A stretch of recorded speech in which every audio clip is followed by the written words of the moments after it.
Assalamualaikum көрермендер. Ben bugün sizlerge үйдің ішкі қабырғасы қисық болса оны қалай түзетудің көрсететін боламын. Мінекей қисық жерлерін, артық жерлерін осындай қылып шауып тастадым.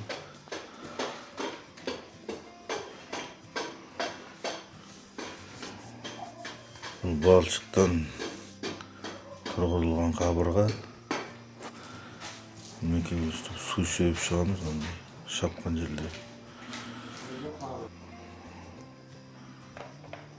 Ондан кейін қабырғамыз ғой, ондай бетонный контакт жағып шығамыз. Арнайы осындай желімі бар өзінің.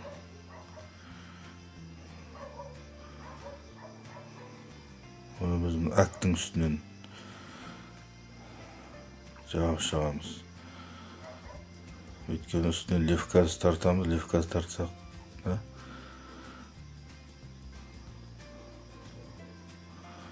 левказымыз жақсы жабысу үшін. Мінекей мынандай қылып қабырғамыздың қисық жерлерінен мындай төрт жағына шеге қағып аламыз, осындай қылып. Оған желкені тартып шығамыз. Осындай қылып.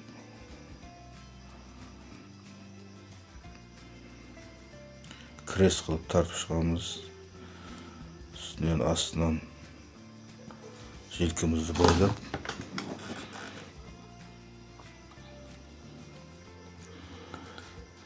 Сол қабырға мен желкінің арасын раствормен толтырамыз.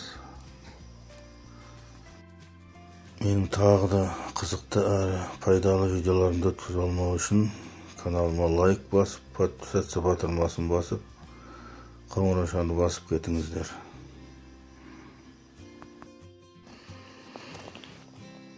Мінекей көрермендер, осындай қылып желкіміздің қабырғаның арасына осындай толтырып шығамыз. Раствормен, гипспенен.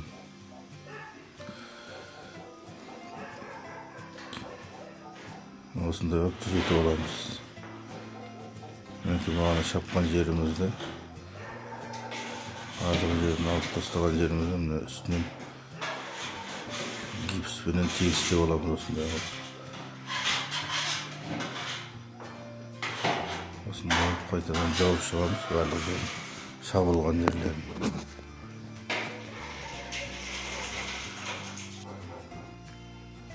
Мінекей көрермендер, қабырғамыз дайын болды. Осындай қылып барлық жерін түзетіп алдық. Мінекей қисық қабырғаны түзу болды. Енді осындай халге келтірдік. Мінекей көрермендер, видеоға ұнаса лайк басып, каналыма тіркеліп, түсінбеген жерлеріңіз болса комментарий жазып кетіңіздер.